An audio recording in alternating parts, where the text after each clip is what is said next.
Mga kababay, good afternoon. At ito, ngayon lang ako nakabidyo ulit at tinapos namin ang trabaho. Yan, dito kami uli sa basement 1 at ito tinapos na namin yung paggawa ng box. Yan, nabuo na. At ito, nabuo na din. Yan, binutasan na namin para magkaroon na ng kabina, padlock. Yan, yan mga kababay, oh.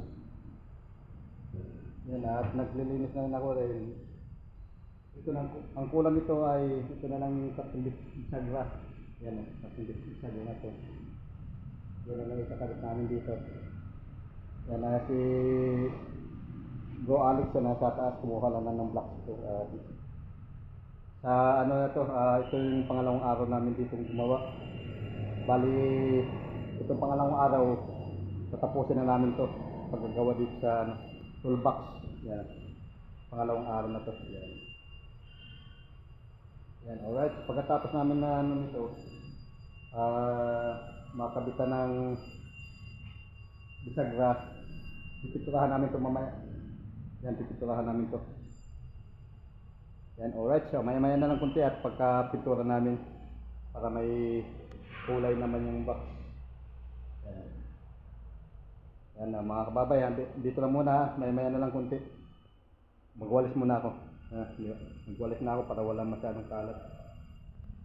Dito lang muna, mamaya ng kunti. Yan mga kababay, napinturahan na namin, oh. Ayan, oh. Yan, kulay puti. Parang kababay ang gawa namin dito. Ayan, oh, puting-puti din. Oh, ha? Pininturahan na namin ng puti. Yan ang kamay namin, oh. Puting-puti din, oh.